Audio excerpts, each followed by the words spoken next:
우리 함께 말씀 보도록 하겠습니다. 이 시간 하나님이 주시는 말씀은 출애굽기 26장 15절에서 30절까지의 말씀입니다.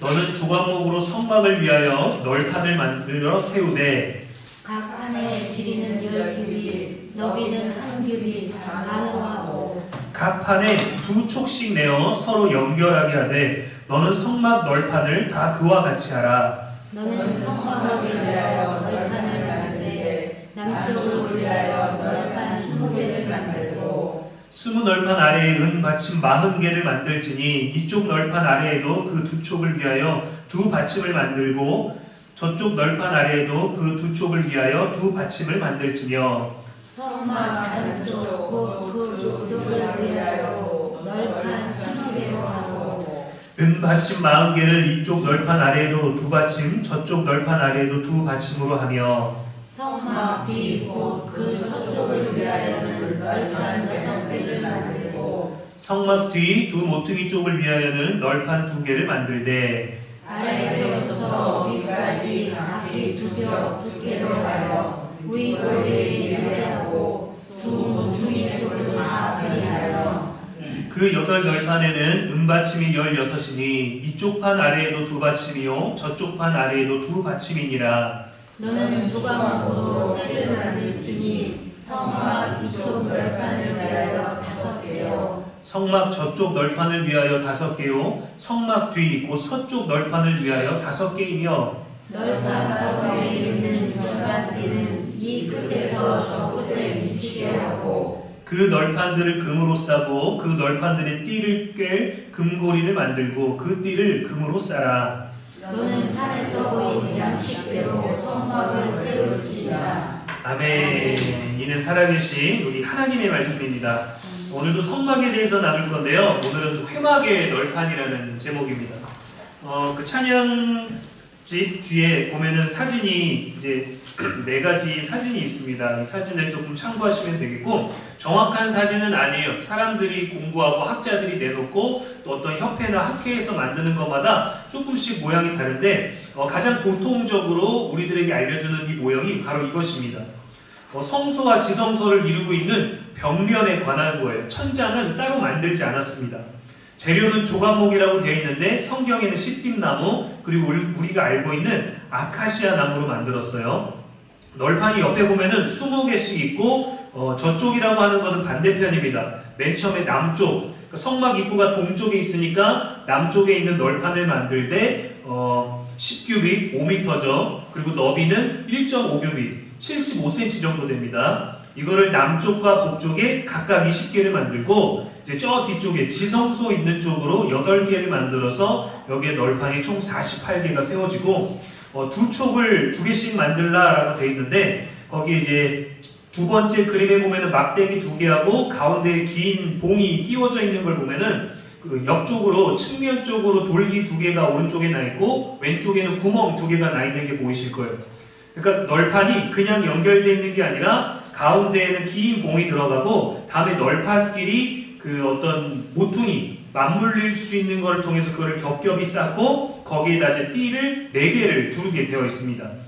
4개가 노출되게 되어 있고 이제 가운데 이제 긴 봉, 처음부터 끝까지 이르는 봉이 하나가 있고 바깥에 노출된 게 이렇게 4줄이 이렇게 있잖아요. 벽에. 거기에 있는 거는 2개씩 연결된 거예요. 총 10개가 들어가는 거죠.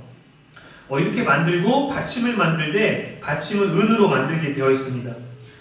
이 모든 것들을 다 만들어 놓고 이것을 또 금으로 쌌어요. 지금까지는 노수로 만든 것들이 있었는데 이제 성전, 성소 그 안으로 회막으로 들어갈 때에는 이제 다 금으로 만들어진 것들입니다. 가치가 갑자기 확 올라가죠. 성막 전체의 울타리와 번제단, 물두멍에는 노수로 만들었어요. 맨 처음에 기억하시겠지만 우리 울타리를 만들 때에는 노수로 그 기둥을 만들고 위쪽에는 은으로 장식을 하고 연결고리를 은으로 만들었습니다. 근데 지금 이제 안쪽으로 오니까 밑에가 은으로 만들어지고 위에 쪽이 금으로 만들어지고 있어요. 안쪽으로 갈수록, 그래서 아래에서 위쪽으로 갈수록 거룩한 공간에 가까워질수록 귀한 재료들을 사용하고 있습니다. 하나님의 임재가 가까워지는 엄청난 의미를 가지고 있죠. 나무 자체로도 굉장히 귀한 것인데 여기에다 금을 입힌다는 것은 우리가 또 다른 특별한 가치를 부여하는 거예요. 일반적인 나무보다 또 거기에 귀한 금의 만남은 예수 그리스도의 인성과 신성을 우리가 생각해 볼 수 있습니다. 나무 자체는 우리와 비슷한 예수 그리스도의 인성이에요. 완전한 인간이시면서 동시에 하나님이셨죠. 흔들림이 없으셨고 완전하셨고 죄가 없으셨습니다. 근데 예수님은 우리랑은 다르게 우리는 인성만 갖고 있지만 예수님은 신성도 갖고 계십니다. 그래서 이 나무에다가 금을 입힘으로 말미암아 전혀 다른 가치, 전혀 다른 존재가 되게 한 거예요. 예수님은 우리를 위해서 죄를 짊어지시려고 완전한 하나님이셨는데 완전한 인간이 되신 겁니다. 빌립보서 2장 7절에서 8절에 오히려 자기를 비워 종의 형체를 가지사 사람들과 같이 되셨고 사람의 모양으로 나타나서 자기를 낮추시고 죽기까지 복종하셨으니 곧 십자가에 죽으심이라 라고 하나님의 본성과 또 예수 그리스도가 가지고 있는 인성에 대해서 얘기를 하죠. 총 둘레로 동쪽을 빼고 남쪽과 북쪽과 서쪽을 보면은 거기에 48개의 널판을 두고 각 널판마다 2개씩의 은받침을 놓았습니다. 근데 이 은받침은 단순한 게 아니라 이 기둥을 받쳐주고 세워줘야 되는 거기 때문에 힘을 받아야 돼요. 은받침이 이제 48개가 들어가서 그 은받침은 하나에 2개씩 들어가서 이제 96개가 되겠죠. 근데 이 은받침 하나의 무게가 1달란트였습니다. 1달란트. 무게로 34kg죠. 34kg니까 여러분 가정에서 먹는 20kg 포대보다 더 무거운 거예요. 안 놀라시는군요. 금이 이만큼 들어갔는데 안 놀라시는군요. 자, 출애굽기 38장 27절에 은 100달란트로 성소의 받침과 휘장문의 기둥 받침을 모두 100개를 부어 만들었으니 각 받침마다 한 달란트씩 모두 100달란트요. 이제 추가적으로 들어간 4달란트는 이제 입구에 있는 입구 쪽에 이제 들어간 겁니다. 전에는 우리가 울타리 기둥과 번제단과 물두멍에 대해서 나눴는데 그때는 놋과 은이 사용되었습니다. 놋은 심판을 상징한다 그랬죠. 대표적으로 우리가 민수기에서 봐야지만 광야에서 불뱀에 물렸을 때 그 살기 위한 방법이 놋뱀을 만들어서 그거를 바라보라 했어요. 그래서 놋은 심판을 상징하는 것입니다. 입체적으로 접근해보면 울타리의 기둥의 받침은 놋, 그 다음에 윗부분은 은이고요. 그 다음에 또 성전 안으로 들어오면은 받침이 은이 되고 위가 금이 되는 거죠. 점차적으로 점진적으로 더 좋아지고 있어요. 성소로 가면 은이 아래에 있고 금이 위에 있죠.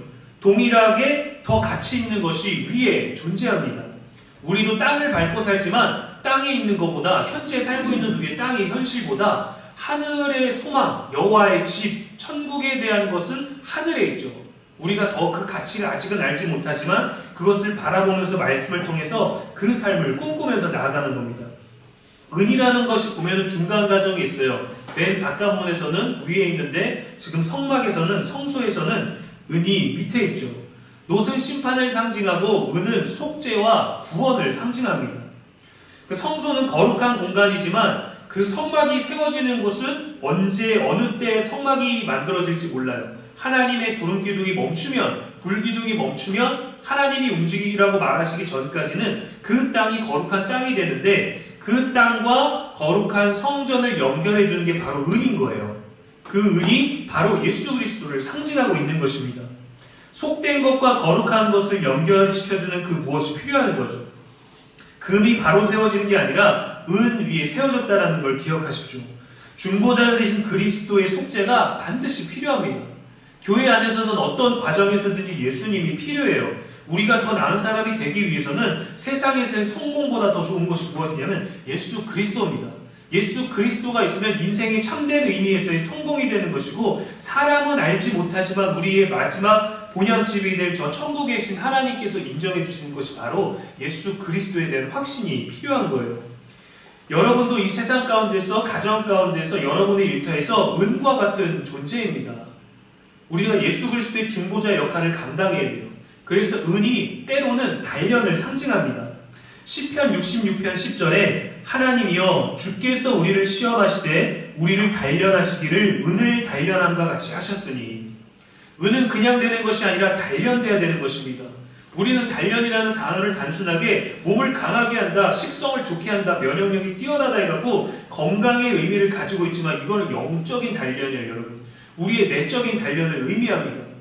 우리 인생에 살면서 고난이 없으면 참 좋겠죠. 똑같은 근심이 와도 그 근심을 깊이 받아들이는 사람이 있고 가볍게 받아들이는 사람이 있어요.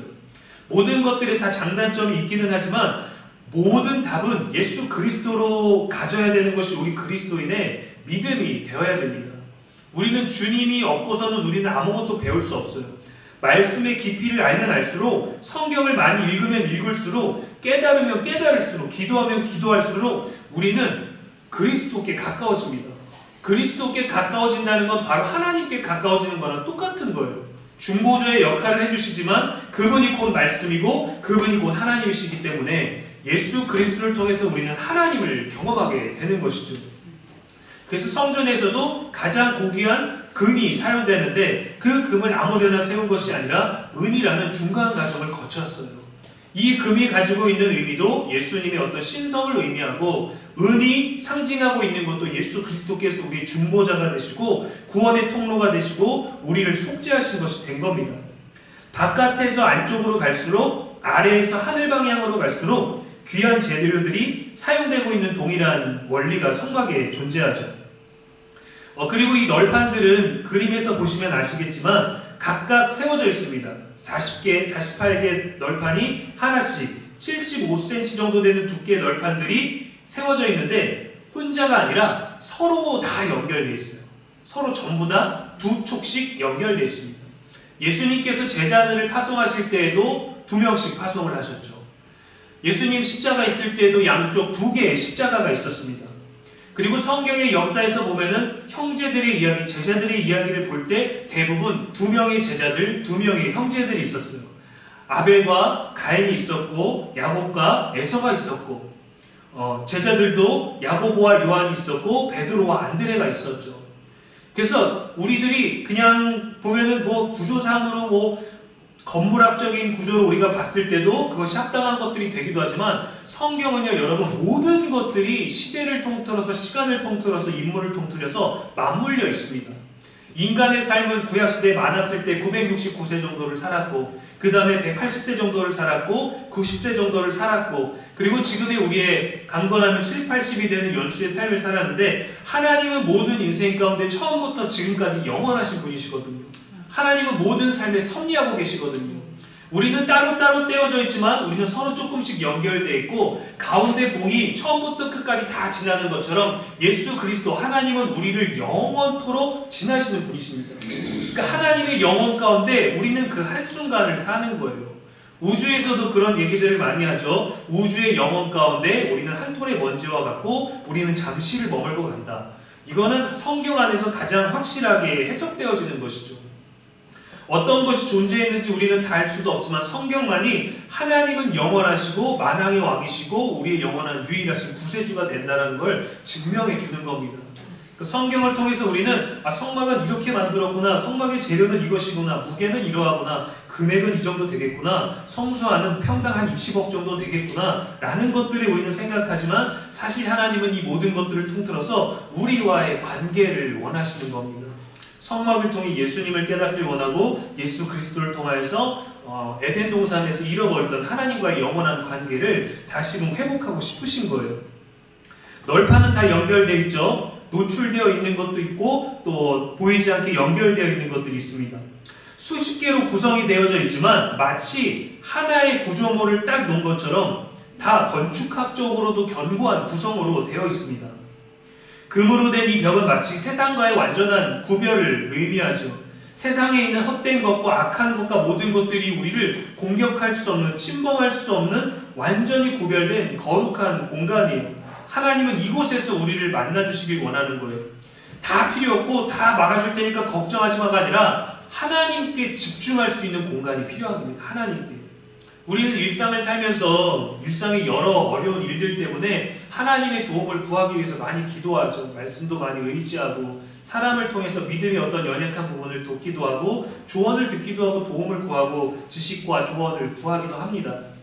그런데 하나님은 본인이 답이 되어주시길 원하시는 거예요. 왜냐하면 주변에 우리가 신경 쓰고 눈에 보여지고 들려지는 게 너무 많으니까 하나님에 집중하는 듯 하지만 모든 것들을 가지고 하나님께 집중하는 건요 사실 잘 안 되는 거예요. 우리에게는 멀티할 수 있는 능력이 있지만 멀티하는 것보다 하나에 더 집중하는 게 우리들의 건강과 지식과 생각을 주관하고 관리하는 데 더 좋다고 합니다. 하나님은 세상과 모든 것들을 차단하고 더럽고 흉악하고 변질되는 것들을 다 막으시고 영원할 것 같은 장소에서 우리를 만나주셨어요. 그분의 임재, 너만이 들어올 수 있고 나는 너를 만나기를 원한다는 거죠. 여기는 아무나 못와. 그래서 내가 너를 특별히 불렀으니까 이 서비스에 만족하면서 열심히 살아라가 아니라 하나님은 세상의 모든 것들을 다 차단하시고 본인에게만 집중하기를 원하시는 겁니다.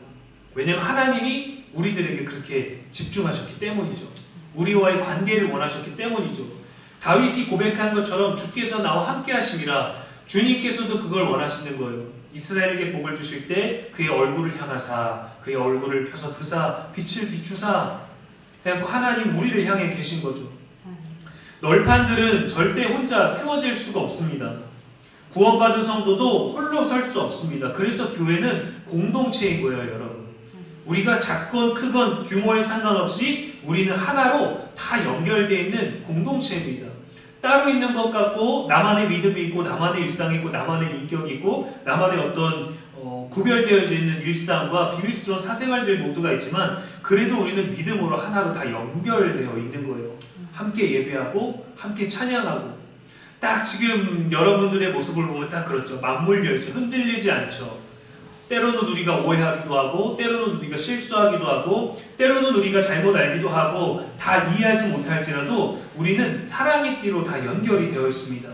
우리가 특별한 관계가 있기 때문에, 우리가 핏줄이기 때문에, 우리가 집안 사람이기 때문에, 우리가 가족이기 때문에, 아니면 개인적으로 더 친분이 있기 때문에 가까운 게 아니라 오직 예수 그리스도 그 이름 하나로 우리는 묶여 있는 거예요.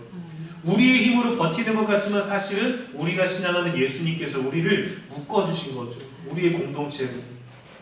두세 사람이 모인 곳에 내가 그들과 함께 있느니라. 우리는 연결되어 있는 것입니다. 널판은 혼자 세워지지 않습니다. 하나님의 부르심을 받고 하나님이 거룩하게 하신 그리스도로 의롭게 되어진 사람들의 모임이에요. 에베소서 4장 11절 말씀에 그가 어떤 사람은 사도로, 어떤 사람은 선지자로, 어떤 사람은 복음 전하는 자로, 어떤 사람은 목사와 교사로 삼으셨으니 이는 성도를 온전하게 하여 봉사의 일을 하게 하며 그리스도의 몸을 세우려 하심이라. 우리가 모여있는 목적은 우리가 형통하게 되는 것, 세상에서 잘 되는 것, 성공해서 하나님께 영광 돌리는 게 아니라 그리스도의 몸을 세우려는 것입니다. 다 목사가 되면 다 말씀 전하는 사람만 있다면 듣는 사람이 없겠죠. 다 봉사하는 사람만 있고 또 그러면은 앉아서 뭔가 섬김을 받는 사람도 필요한 것이죠. 그래서 우리에게 각자 어떤 사람은 사도로, 선지자로, 복음 전하는 자로, 봉사하는 자로, 섬기는 자로 다양한 모습으로 다양한 달란트를 주신 걸로 연결되게 하셨어요. 다 똑같은 사람이 기계적으로 나타나는 것보다 서로 맞지 않는 사람들이 그리스도의 사랑으로, 하나님의 말씀으로, 기도로 변화되어서 맞지 않는 사람과 아주 견고하게 맞물리게 되어지는 그 과정을 우리는 믿음 안에서 경험하고 있는 겁니다. 완벽하게 나는 세 개의 돌기가 있어서 세 개의 어떤 그 홈이 있는 사람과 만나야 튼튼하다가 아니라 나한테는 네 개가 있고 어떤 사람한테는 두 개가 있는데 나랑 안 맞아 라고 하는 게 아니라 서로 맞춰가는 거예요. 서로 맞춰가는 거예요. 나를 다듬고 나를 깨트리고 나를 조각내고 나의 것을 걷어내고 내가 더 열심히 해서 하나를 더 만들어내서 맞지 않는 사람과 서로 맞춰가는 것입니다. 더 성숙한 사람은 더 많은 것들을 양보하겠죠. 더 성장한 사람은 더 많은 것들을 배려하겠죠. 모두가 그런 사람이 되기를 축복합니다. 너무 양보할 것이 많아지고 너무 섬길 것이 많아지는 아름다운 공동체가 돼서 우리 안에 있는 그 아름다운 맞물림들이 세상과도 잘 어울리게 되기를, 조화를 이룰 수 되기를 축복합니다. 여러분의 모든 일상에 이 예수 그리스도라는 이름이 머물렀으면 좋겠어요. 우리가 하나 되어서 세상을 이기고 악을 섬멸하고 엄청난 큰 거룩한 이벤트를 하는 게 아니라 그리스도의 몸을 세우는 것입니다. 이 널판을 만들었는데 48개의 널판 중에 2개의 홈을 만들어서 맞물리게 했는데 하나님의 말씀대로 하지 아니하고 3개의 촉을 만든다던가 하나의 촉만 만든다던가 하면 이미 널판 하나와 또 다른 하나, 이 2개도 어울리지 않는 거거든요. 모두가 어울려야 되는데 어울리지 않게 되는 겁니다. 그래서 말씀에 순종해서 우리를 만들어 가야 누구를 만나든 어떤 교회 다니든 어떤 믿음이든 신앙의 여수가 어떻게 되든 상관없이 우리는 믿음 있는 자와 그리스도의 몸을 세울 수 있게 되는 것이죠. 우리가 모이면 어디서 밖에 나가서 우리가 뭐 밥 먹고 차 마시려고 모여도 여러분 우리가 모이면 우리는 맞물려서 성전이 되는 거예요. 그리스도의 몸이 되는 거예요. 창세기 오전에 나눈 것처럼 우리가 모였을 때 우리의 대화, 우리가 앉아있는 그 아우라만 보더라도 우리가 어떤 대화를 나누는지, 우리가 성경책을 올려놓고 차를 마시는지, 옆에다가 성경책을 펴놓고 찬송가를 틀어놓고 밥을 먹든지 이런 게 아니라 모여있는 아우라만 봐도 아, 여호와께서 함께 하심을 보는 사람들이 많아야 되는 줄로 믿습니다. 그러기 위해서 뭘 노력해야 되냐면 말씀과 기도로 우리가 늘 준비하는 거죠. 교회 공동체가 모이면 그리스도가 이루어져야 합니다. 성도의 모든 답은 예수님이 되어야 하거든요. 우리 각자는 말씀과 기도로 거룩하게 굳게 세워지고 우리 서로는 사랑으로 하나가 되어야 됩니다. 골로새서 3장 14절에 이 모든 것 위에 사랑을 더하라. 이는 온전하게 매는 띠니라 라고 했습니다. 오늘 성막에서도 말씀에도 5개의 띠로 연결하라는 거죠. 하나의 띠로는 좀 약한 거예요. 그러니까 5개의 띠로 더욱더 견고하게 연결되라는 겁니다. 우리 서로를 강력하게 연결해주는 띠는 사랑입니다. 그리스도와 우리를 연결해주는 것도 바로 하나님의 사랑이죠. 이거는 변하지 않아야 되는데 가끔 우리 것들은 변해요. 우리 이제 방금 전에도 이제 낯선 두 분이 오셔서 사람을 찾았는데 반가운 사람을 찾는 것 같지는 않고 뭔가 금전적인 문제거나 아니면 뭐 어떤 소식을 잘못 듣고 뭔가 조금 화가 있으신 상태로 온 것 같더라고요. 그런 상태로 오신 분들을 우리가 맞이하는 데 있어서 참으로 어렵죠. 그런 모든 분들을 품을 수 있는 사랑이 우리 안에 있어야 됩니다. 그런 분들이 온다거나 할 때 우리가 가끔은 그런 마음을 가진 분들, 그분들이 혹시나 교회를 다니시는지는 알 수 없지만 우리는 이렇게 변해요. 감정이 변하게 되고 사람에 대해서 변하게 되고 내 상황이 이 함께 예배하는 사람과는 상관이 없지만 내 감정선이 여기까지 이어질 때가 있습니다. 우리의 일상의 어려움과 두려움들이 성전에까지 왔는데 해소가 되지 않은 채로 예배를 드리게 될 때가 있어요. 우리는 이렇게 변할 때가 있습니다. 그러니까 내가 변하는데 나 때문에 나와 연결된 사람들이 변할 수도 있기 때문에 우리가 변하지 않으려면 양쪽에서 잡아주는, 그래서 내가 하나가 누군가를 붙잡을 때 앞뒤, 좌우, 양옆 어떻게 되든 아래가 위가 되든 꼭 2개가 있는 거예요. 성경에서 늘 예수님이 2명을 파송하고 형제가 2명 있고 십자가가 2개 세워져 있듯이. 그래서 우리는 내가 힘든 것들을 하나님께도 가지고 나아가지만 교회 공동체 안에는 서로가 서로를 위해서 기도할 수 있어야 됩니다. 그래서 여러분 어려움들이 있을 때 일상적이고 작은 것일지라도 기도 요청을 많이 하세요. 여러분들의 마음 안에 있는 것들, 또 노출시키고 싶지 않은 너무도 사적인 것들을 꺼내는 것이 어려울지라도 서로 자꾸 기도 요청을 하십시오. 그래서 서로가 연결되어 있는 것, 서로를 위해 살 수 있는 것, 누군가에게 부탁을 하면요, 사람이라는 마음이 그 부탁을 요청한 만큼 그 사람의 부탁을 나도 들어주기를 원할 때가 있습니다. 그렇게 우리는 연결되는 거예요. 견고하게 됩니다. 세상적으로도 우리가 신뢰를 쌓고 그런 믿음의 관계가 생기는데 영적으로 엮였을 때 하나님이 주신 그 사랑, 우리의 사랑은 변하고 우리의 믿음도 변하지만 하나님의 사랑은 변하지가 않거든요. 그래서 우리 안에 꼭 그리스도가 있어야 되는 겁니다. 제가 인생을 살았다라고 여러분 앞에서 감히 말씀드리기 부끄럽지만 좀 재미없게 살았어요. 돌아보면 너무 은혜 가운데 살았지만 그냥 주변 사람들, 주변에 신앙하는 사람들, 주변의 친구들 보면 그래도 한때는 좀 재밌게 또 세상 안에서 누릴 수 있는 것들을 누리면 되지 않았을까 생각하는데 그래도 참 재미없게 살았습니다. 그리고 가난하게 살았습니다. 형편은 가난하지만 마음은 행복하고 부유했어요. 제 자랑은 아닌데 제가 5학년 때 저희 어머니께서 그 얘기를 자주 하시는데 제가 5학년 때 이런 얘기를 했대요. 그래서 우리 집은 너무 가난하지 않아?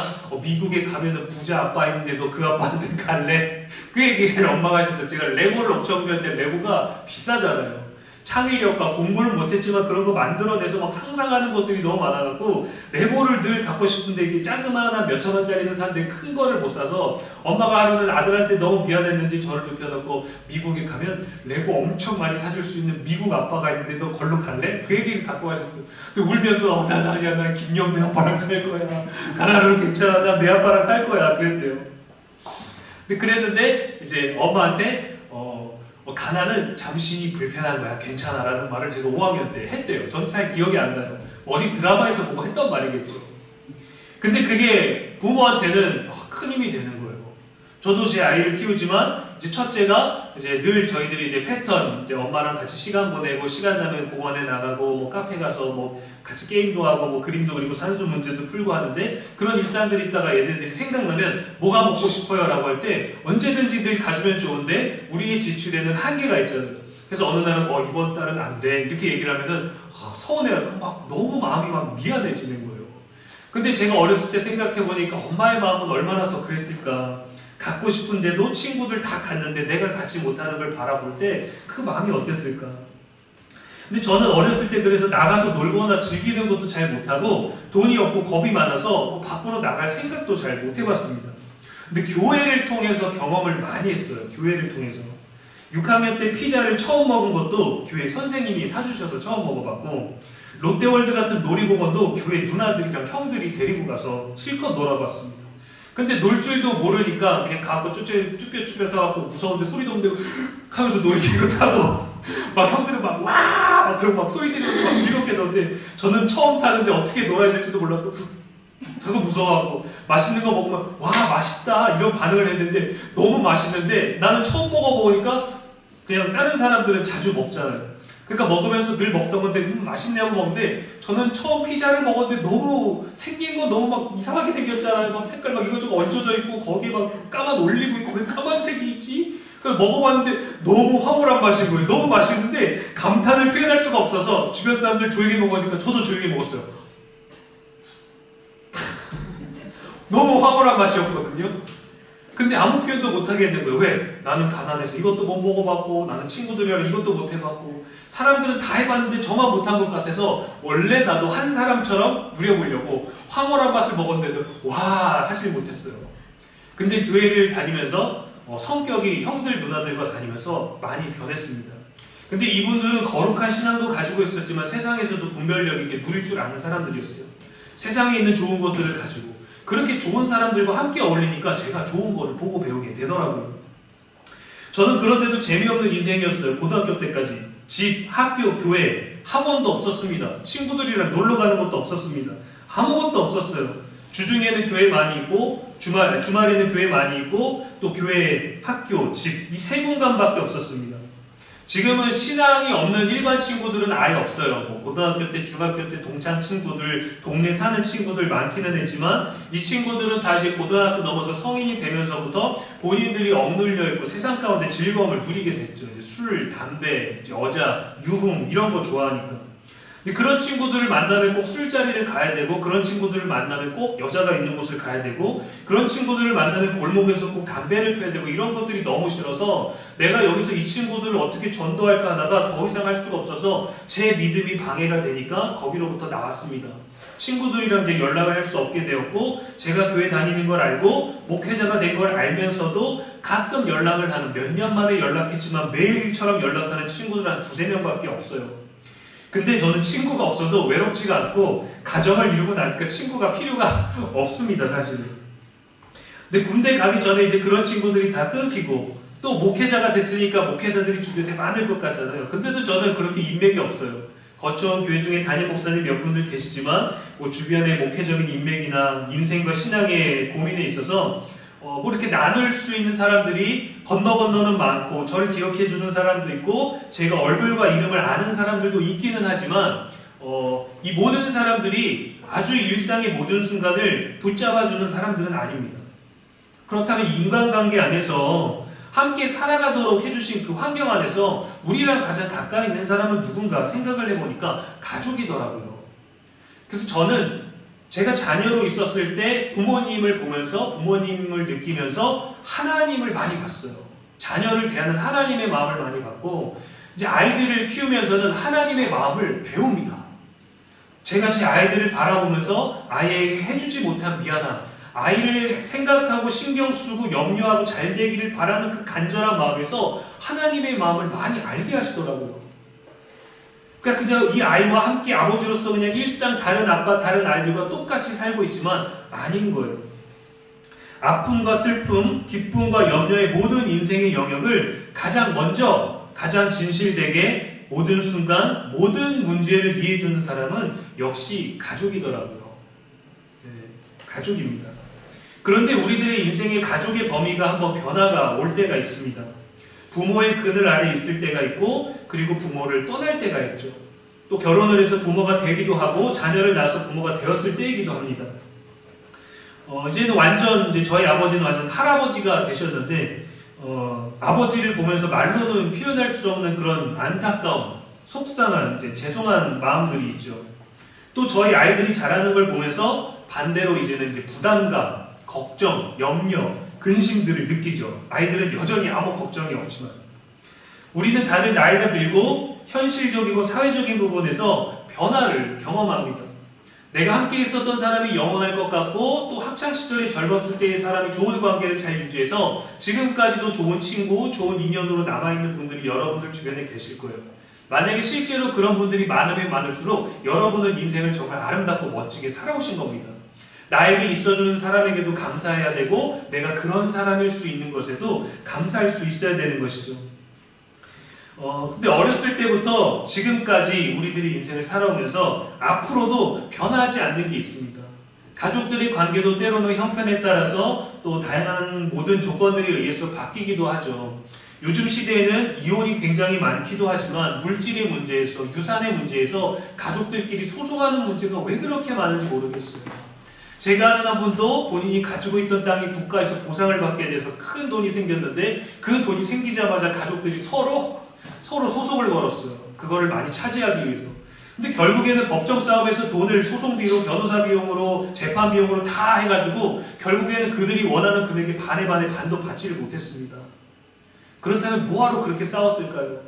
다 형제가 5이면 5등분 하면 되는 것이고, 형제가 3명이면 3등분 하기를 원했던 방법이 처음부터 제시가 됐었는데, 내 지분이 더 많다, 내 것이 더 많다라는 그런 지분 욕심 때문에 딱 5%, 10% 더 가지려다가 10%도 갖지 못하는 그런 결과들을 가지고 오고 나서, 그렇다면 야, 우리가 여기서 뭔가를 깨달았구나, 우리가 욕심이 많았구나, 미안하다라고 끝난 게 아니라 그것 때문에 또 마음이 상해서 관계가 무너지게 됩니다. 가족들도 때로는 이러한 큰 변화를 우리가 원하지 않지만 맞이할 때가 있습니다. 사람은 그만큼 연약한 거예요. 그렇게 연결되어 있고 띠로 되어 있지만 끊어지기도 하고, 놓고 싶기도 하고, 안 맞는 걸 바꾸고 싶지 않고, 내가 굳이 왜 내가 변화되어야 할까라고 할 때도 있습니다. 근데 변하지 않는 사랑은요, 저와 여러분에게 동일한 그 사랑, 바로 하나님과 연결된 사랑의 띠입니다. 조각목이라는 그 나무 하나에 금으로 입혀졌을 때, 그것이 거룩하고 영원한 것처럼 되었을 때, 저와 여러분에게도 하나님께서 우리끼리 연결되어 있는 귀한 그리스도의 사랑이 있지만, 사람은 늘 변하니까 그걸 아셔서 하나님의 사랑을 우리들에게 부어주신 거예요. 그래서 우리는 사람에게 연결되기 전에 그리스도에게 연결되어야 됩니다. 거룩하지 않은 땅과 거룩한 하늘 사이에 은으로 연결, 그 버팀목이 되고 그 받침이 되어주신 것처럼 예수 그리스도랑 먼저 연결이 되면 우리는 그 어느 누구와도 연결이 될 수 있어요. 가끔 보면은 너무 극단적인 종교성을 가지고 있어서 하나님은 유일하신 것 때문에 유일하지 않은 모든 것들을 배제하고 정죄하는 그리스도인들도 많이 있습니다. 그러나 그렇지 않아요. 우리는 품는 사람이에요. 내가 바뀌고 내가 변화돼서라도 하나님의 사랑으로 우리는 품을 수 있는 사람이 되어야 됩니다. 모든 허다한 죄를 덮는 건 결국 사랑이거든요. 바울도 내가 복음을 전하기 위해서 헬라인처럼 되었고, 고기 먹기를 거부하는 자들을 향하여서 나는 그들을 전도하기 위해 내가 고기 먹기를 거부하는 자가 되고, 그를 전도하기 위해서 그가 되었습니다. 예수님께서도 우리를 살리시기 위해서 우리가 되셨어요. 죄인이었던 우리를 향해서 우리가 되셨습니다. 그리스도께서는 가장 높은 곳에 가장 영광스럽게 계실 수 있었는데 가장 낮은 곳에서 노시 되셨고 우리의 은 받침대가 되셔서 우리를 거룩하게 의롭게 높여주신 분이십니다. 그리스도와 연결되는 사랑이 우리 안에 충만하기를 축복합니다. 우리가 느끼고 고백하는 정도는 때마다 다를 수 있지만 우리를 향한 예수님의 사랑은 결코 변하지 않거든요. 여러분이 자녀에 대한 사랑, 여러분의 가족에 대한 사랑을 생각해 보십시오. 늘 한결같을 것 같고 늘 모든 걸 헌신하는 것 같지만 때로는 서운함도 느껴지거든요. 때로는 아쉬움도 느껴지고 때로는 화남도 느껴지기도 하고 서운함, 속상함, 모든 감정들이 교차하죠. 그러나 그 모든 감정들을 가장 많이 이해해주는 것도 사실은 가족이고, 가족도 이해해줄 수 없는 모든 감정과 연약함들을 받아주시고 품어주시는 분은 바로 우리 목자 되신 예수님이십니다. 로마서 8장 37절에서 39절 말씀에 그러나 이 모든 일에 우리를 사랑하시는 자로 말미암아 우리가 넉넉히 이기느니라. 내가 확신하노니 사망이나 생명이나 천사들이나 권세자들이나 현재일이나 장래일이나 능력이나 높음이나 깊음이나 다른 어떤 피조물이라도 우리를 우리 주 예수 그리스도 안에 있는 하나님의 사랑에서 끊을 수 없으리라 했습니다. 저는 끊을 수 없는 그 사랑을 여러분 붙잡기를 원합니다. 그리고 끊어지지 않는 사랑을 우리 옆에 있는 분들과 함께 나누고 여러분 가족을 향하게 하시고 여러분과 가까이 있는 사람들에게 그 사랑을 나눌 수 있는 저와 여러분 되기를 주님의 이름으로 축복합니다. 우리 교회는 서로가 보이는 또 보이지 않는 사랑의 띠로 또 각자는 말씀과 기도로 굳게 서는 저와 여러분 우리 안산 부곡교회 되시기를 주님의 이름으로 간절히 축원합니다. 우리 이 시간 함께 주신 말씀 기억하며 또 함께 묵상하면서 기도하도록 하겠습니다.